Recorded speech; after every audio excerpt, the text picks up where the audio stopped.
नहीं, बहुत सारे आईपीओस की जो कि यहाँ पे फ्यूचर में हम लोग को आते हुए देखने को मिलने वाले हैं। सो डेफिनेटली बहुत सारे लोगों ने यहाँ पे चाहे तो पैसा साइड में करके रखना है, अच्छे आईपीओस जो आएंगे उसमें आप लोग चाहो तो पैसा लगा सकते हो और अच्छा खासा लिस्टिंग गेन भी अर्न कर सकते हो। सो दोस्तों आप सभी लोगों को यहाँ पे पता है कि 2020 और 21 ये जो फाइनेंशियल ईयर था, बहुत सारे आईपीओज आने वाले थे, बहुत सारे मतलब ढेरों सारे आईपीओज आने वाले थे। बट आप सभी लोगों को ये भी पता है कि एक ऐसी घटना हो गई कोविड, जो कि हम लोगों ने सपने में भी नहीं सोची थी एंड वो आज भी मार्केट में अवेलेबल है। सो इसके चलते आप सभी लोगों को पता है बीच में बहुत ज़्यादा टाइम हम लोगों को लैग होते हुए देखने को मिल रहा है एंड कोई भी आईपीओ यहाँ पे हम लोग को आते हुए देखने को नहीं मिला है। इसके पीछे का लॉजिक भी मैंने आप लोगों को बताया था कि याद रखना, अगर आपकी भी अगर कोई कंपनी है एंड अगर आप लोग फंड जुटाना चाहते हो मार्केट से, पब्लिक करना चाहते हो अपनी कंपनी को, तो कोई भी जब मार्केट ऐसे डाउन ट्रेंड में रहता है ना, तभी कभी भी कोई आईपीओ लाता नहीं है, क्योंकि सब लोग मार्केट से पैसा निकालते हैं और सेफ की अगर हम लोग बात करें तो बॉन्ड्स में डालते हैं, डिबेंचर्स में डालते हैं, राइट, डेब इंस्ट्रूमेंट्स में डालते हैं, या फिर अगर मैं बात करूं गोल्ड में इन्वेस्ट करते हैं। सो जब भी मार्केट में हम लोग को तेजी देखने को मिलती है ना, तभी हम लोग कहते हैं कि यहाँ पे बहुत सारे लोग आईपीओ लेके आते हैं एंड उनको अच्छा खासा गेन भी हम लोग को होते हुए देखने को मिलता है। सो दोस्तों ये एक लॉजिक है जिसके चलते हम लोग कह सकते हैं कि अगर ढेरों सारे आईपीओज भी आएंगे, सो एक थोड़ा सा एक इंडिकेशन होता है कि शायद से बाजार हम लोग को तेज भी होते हुए देखने को मिल सकता है। मैं ये बात नहीं कर रहा हूँ कि कल की, मैं बात कर रहा हूँ फ्यूचर की। तो चलिए दोस्तों फटाफट यहाँ पे देख लेते हैं कि कौन कौन से बड़े आईपीओज यहाँ पे आने वाले एंड कौन से आईपीओज ऐसे जिनको सेबी से भी यहाँ पे परमिशन मिल चुकी है। आप सभी लोगों को पता है यहाँ पे सेबी से आपको परमिशन लेनी पड़ती है जब आप लोग मार्केट से पब्लिक से फंड जुटाने जाते हो। तो कुछ आईपीओस को यहाँ पे सेबी से परमिशन मिल चुकी है, तो वो सबसे नियरेस्ट आईपीओ रहेंगे। इसके बाद के आईपीओ रहेंगे मतलब ग्लैंड फार्मा, ये जो आईपीओ अभी हम लोग को आते हुए देखने को मिला मार्केट में, इसके बाद कौन से आईपीओ आ सकते हैं उसकी भी पॉसिबिलिटी की बात हम लोग यहाँ पे करने वाले हैं। तो चलिए दोस्तों फटाफट इस वीडियो को स्टार्ट करते हैं, बट उससे पहले जरूर कहना चाहूंगा इस चैनल को सब्सक्राइब कर लेना, साथ में बेल आइकन को हिट कर लेना। सो ऐसे इंटरेस्टिंग वीडियो आप लोगों को देखने के लिए मिल जाएंगे।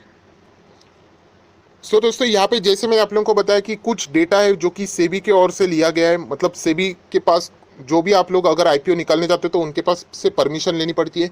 कुछ आईपीओ यहाँ पे आने वाले उसका जो डेटा है सेबी के ओर से हम लोगों को देखने को मिल रहा है। कुछ डेटा ऐसा है जो कि आईपीओ यहाँ पे पॉसिबिलिटी वाली बात की जा रही है, जो कि बहुत सारे एक्सपर्ट ने, एनालिसिस ने भी यहाँ पे बताए हुए हैं। एंड आईपीओ की जो चीज़ें होती है मैक्सिममली 95 to 99% हम लोग को वो एक्यूरेसी देखने को जरूर मिलती है। 1% क्यों छोड़ा है, क्योंकि कभी कभी वो ज़्यादा ही डिले होते हुए देखने को मिल जाता है। दोस्तों यहाँ पे अगर हम लोग बात करें तो जो नेक्स्ट दिवाली की अगर हम लोग बात करें, मतलब अभी से लेके नेक्स्ट दिवाली, टोटल अगर मैं बात करूँ 12 महीने में हम लोग को बहुत सारे आईपीओज यहाँ पे देखने को मिलने वाले, जो कि एक प्रतीत करता है कि यहाँ पे लिक्विडिटी मार्केट में ज़बरदस्त हम लोग को देखने को भी मिल सकती है। दोस्तों वापस यहाँ पे बोला जा रहा है कि अगर हम लोग बात करें कि यह जो सर्वे किया गया है, शायद से हम लोगों को यहाँ पे जो आने वाले जो 12 मंथ है उसमें हम लोग को डेफिनेटली इंश्योरेंस का जो सबसे बड़ा हाथी है, life insurance corporation of India LIC, उसका आईपीओ हम लोग को जरूर आते हुए देखने को भी मिल सकता है। उसी के साथ साथ अगर हम लोग बात करें नेशनल स्टॉक एक्सचेंज NSE का भी आईपीओ हम लोगों को आते हुए जरूर देखने को मिल सकता है।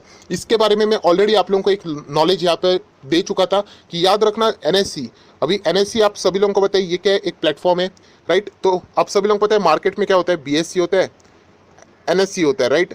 NSE अपने ही प्लेटफॉर्म के ऊपर लिस्ट नहीं हो सकता, क्यों? क्योंकि अगर हो गया तो बहुत ही आसान भाषा में मैनिपुलेशन हो सकता है। वैसे ही अगर आप लोग BSE का भी स्टॉक देख लेना, आपको BSE का स्टॉक सिर्फ NSE के ऊपर मिलेगा, BSE के ऊपर वो लिस्ट नहीं हो सकता। एक बहुत ही कॉमन सेंस वाली ये बात है जो कि शायद से बहुत सारे लोगों को नहीं पता होगी, तो कोई बात नहीं, एक एडिशन वाली बात आप लोगों को यहाँ पे पता चल चुकी है। NSE का जब आईपीओ आएगा हम लोग जरूर यहाँ पे कह सकते हैं वो सिर्फ और सिर्फ बॉम्बे स्टॉक एक्सचेंज, इसी एक एक्सचेंज के ऊपर हम लोग को लिस्ट होते हुए देखने को मिल सकता है। अगर हम लोग दोस्तों बात करें इन दो आईपीओस की बात, यहाँ पे सबसे ज़्यादा चर्चा यहाँ पे हो रही है। थोड़ा सा हम लोग और आगे यहाँ पे जाते हैं एंड बात कर लेते हैं कि कौन से आईपीओस यहाँ पे आने वाले हैं। दोस्तों आईपीओ की जो क्लोजेस्ट लिस्ट है वहाँ पे अगर हम लोग बात करें बर्गर किंग, यस दोस्तों बर्गर किंग का आईपीओ यहाँ पे हम लोग को आते हुए देखने को मिल सकता है। उसी के साथ साथ कल्याण ज्वेलर्स की भी बात करें, उनका भी आईपीओ हम लोगों को आते हुए यहाँ पे देखने को मिल सकता है। एंड उसी के साथ साथ HBD फाइनेंशियल सर्विसेज, इस कंपनी का भी आईपीओ हम लोग को यहाँ पे देखने को मिल सकता है। एंड आखिरी कोई और एक कंपनी है, उसका नाम है रेलटेल कॉर्प, इस कंपनी का भी आईपीओ हम लोग को आते हुए देखने को मिल सकता है। रेल टेल से रिलेटेड मैं ऑलरेडी डिटेल में वीडियो बना चुका हूं, आप लोग चाहो तो वहाँ पे वो सारी चीज़ें यहाँ पे देख सकते हो। फिलहाल यहाँ पे बताई जा रही कि ये 4 आईपीओ और भी अलग अलग आईपीओ हम लोग यहाँ पे आगे आगे बढ़ेंगे, बट फिलहाल आप देख सकते हैं 4 आईपीओ के नाम यहाँ पे हम लोग को देखने को फिलहाल यहाँ पे मिल रहे हैं। सो अगर हम लोग बात करें इन 4 आईपीओ में से अगर कोई दमदार हो सकता है तो एचडीबी फाइनेंशियल सर्विसेज ये एक दमदार आईपीओ लगता है, एंड उसी के साथ साथ रेलटेल कॉर्पोरेशन ऑफ इंडिया ये भी एक आईपीओ थोड़ा सा दमदार यहाँ पे जरूर नजर आता है। सो हालांकि हम लोगों को और भी डिटेल देखना पड़ेगा, ऑब्वियसली हम लोग सिर्फ ऊपर ऊपर से देख के कोई भी किसी को अच्छा और बुरा बोल नहीं सकते, बट एक ओवरव्यू में आप लोगों को यहाँ पे दे रहा हूँ। सो दोस्तों अगर हम लोग यहाँ पे थोड़ा सा आगे जाए तो आप लोग देख सकते हैं रेलटेल कॉर्पोरेशन ऑफ इंडिया की अगर हम लोग बात करें तो रिसेंटली उन लोगों को यहाँ पे जो कैपिटल मार्केट के रेगुलेटर है मतलब सेबी की बात करें, उनसे यहाँ पे उनको परमिशन भी यहाँ पे मिल चुकी है, जो कि हम लोग कह सकते हैं कि शायद से हम लोग को ये आईपीओ जल्द से जल्द आते हुए भी देखने को यहाँ पे मिल सकता है। अगर हम लोग बात करें ये आईपीओ जल्द से जल्द क्यों आ सकता है, क्योंकि अगर हम लोग बात करें तो देखिए 700 करोड़ यहाँ पे जुटाए जाएंगे, एंड अगर हम लोग देखें तो ये complete entirely be an offer for sale. Offer for sale मतलब हम कह सकते हैं यहाँ पे सरकार के पास इसकी हिस्सेदारी है, एंड आप सभी लोग पता है सरकार यहाँ पे डाइवेस्टमेंट के लिए बहुत ही ज्यादा एग्रेसिव हो चुकी है। सो सरकार की अगर हम लोग बात करें तो लगभग 8.66 करोड़ के इक्विटी शेयर्स हम लोग को बाजार में आते हुए देखने को मिल सकता है, एंड इसके ड्राफ्ट पेपर भी यहाँ पे सेबी के और हम लोग को फाइल होते हुए देखने को मिले हैं। सो सबसे ज्यादा अगर हम लोग बात करें क्लोजेस्ट आईपीओ रेलटेल वाला यहाँ पे हो सकता है, जो कि हम लोग को यहाँ पे देखने को मिल रहा है। सो चलिए दोस्तों थोड़ा सा हम लोग और आगे जाते हैं एंड यहाँ पे देख लेते हैं कि और कौन कौन से आईपीओ यहाँ पे आ सकते हैं। सो दोस्तों यहाँ पे अगर हम लोग बात करें सो आदित्य बिरला म्यूचुअल फंड, इसका भी हम लोगों को आईपीओ यहाँ पे आते हुए देखने को मिल सकता है। उसी के साथ साथ एनसीडीएक्स इसका भी आईपीओ आ सकता है। एनएससी का हम लोगों ने ऑलरेडी देख लिया।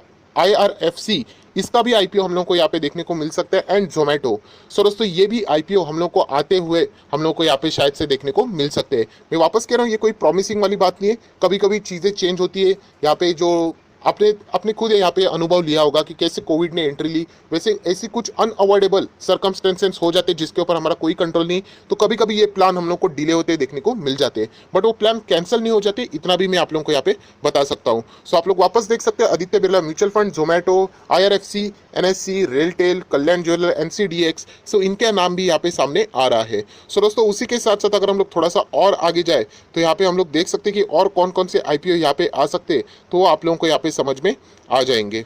सो दोस्तों अगर हम लोग यहाँ पे बात करें तो आप देख सकते हैं बर्गर किंग से रिलेटेड भी अगर हम लोग यहाँ पे बात करें तो सेबी के पास जो ड्राफ्ट पेपर थे वो सब कुछ फाइल यहाँ पे हो चुका है। 500 करोड़ के आसपास हम लोगों को यहाँ पे इतना पैसा उठाया बाजार में से जा सकता है। सो बर्गर किंग भी हम लोग कह सकते हैं, रेलटेल, बर्गर किंग ये सबसे ज्यादा क्लोजेस्ट आईपीओ जो कि आने के समय में हम लोग को देखने को मिल सकता है। एंड अगर हम लोग बात करें तो कल्याण ज्वेलर को भी सेबी ने गो अहेड का यहाँ पे परमिशन दे दिया है, जो कि एस्टिमेट करके बता रहे कि 1750 करोड़, मतलब ये बहुत ही बड़ा आईपीओ हम लोग को यहाँ पे शायद से देखने को मिल सकता है। सो फिलहाल तो ये क्लोजेस्ट 3 आईपीओ हम लोग को देखने को मिल रहे हैं। एलआईसी की बात करें तो अभी तक हम लोग कह सकते हैं कि सिर्फ पेपर वर्क के ऊपर हम लोग को ये सारी चीजें देखने को मिल रही है। एक्चुअल में कब रहेगी वो तो अभी एक्चुअल समय ही वहाँ पे बता सकता है। सो दोस्तों उसके बाद अगर हम लोग और भी कुछ आईपीओ है वो भी हम लोग यहाँ पे देख लेते हैं, जैसे कि स्मॉल फाइनेंस बैंक, आप सब लोग पता है already AU small finance bank है, उज्जीवन स्मॉल फाइनेंस बैंक है, वैसे ईएएसएफ ये भी एक स्मॉल फाइनेंस बैंक का आईपीओ शायद से हम लोग को आते हुए देखने को मिल सकता है। उसी के साथ साथ स्टोव क्राफ्ट इसका भी आईपीओ हम लोग को आते हुए देखने को मिल सकता है। सेंचुरी मेटल रिसाइकलिंग इसका भी आईपीओ आते हुए देखने को मिल सकता है। बजाज एनर्जी ये भी आईपीओ हम लोग को आते हुए देखने को मिल सकता है। उसी के साथ साथ सेमी होटल्स इसका भी आईपीओ देखने को मिल सकता है। एचडीबी फाइनेंशियल ऑलरेडी हम लोगों ने कवर किया था। होम फर्स्ट फाइनेंस इसका भी आईपीओ आते हुए हम लोगों को देखने को मिल सकता है। उसी के साथ साथ आप लोग देख सकते हैं बहुत सारे आईपीओ है। पार्क होटल्स, कौन सा पार्क होटल, सो एपीजे सुरेंद्र पार्क होटल, सो इसका भी आईपीओ हम लोग को देखने को मिल सकता है। एनसीडीएक्स का ऑलरेडी हम लोगों ने कवर किया था। एंड टेलीकम्युनिकेशन कंसल्टेंट इंडिया, ये सारे हम लोगों को जितने भी आईपीओ है वो अभी हम लोगों को नेक्स्ट दिवाली के टाइम तक, मतलब यहाँ पे जो 12 महीने का टाइम है तब तक हम लोग को यहाँ पे आते हुए देखने को मिल सकते हैं। एंड इसमें से कुछ आईपीओ ऐसे हैं जो कि फिलहाल अगर हम लोग ऊपर से भी बात करें तो डेफिनेटली लिस्टिंग गेन देने की पूरी काबिलियत यहाँ पे रखते हैं। सो डेफिनेटली जब वो आईपीओ आएंगे हम लोग को देखना पड़ेगा कि वहाँ पे ड्रॉबैक कौन से है, उसी के साथ साथ अच्छी पॉसिबिलिटी वाली बातें कौन सी है, तो वो सारी स्टडी करने के बाद मैं आप लोगों को वहाँ पे डिटेल में बता दूंगा। बट डेफिनेटली कह सकता हूँ कि इतने ढेरों सारे आईपीओ यहाँ पे 10 से ज़्यादा आईपीओ हम लोगों को यहाँ पे देखने को मिलने वाले। सो इसके चलते हम लोग कह सकते हैं कि बाजार में प्राइमरी मार्केट से हम लोग को जबरदस्त यहाँ पे पैसा कमाते हुए भी देखने को मिल सकता है। सो आया आशा करता हूं दोस्तों ये एक वीडियो आप लोगों को पसंद आया होगा, तो जरूर इस वीडियो को यहाँ पे लाइक कर देना, दोस्तों के साथ शेयर कर देना, तो उनको भी ये सारी बातें पता चल जाएगी। So that's it, thank you very much दोस्तों, we will be meeting our next video, तब तक के लिए बाय बाय।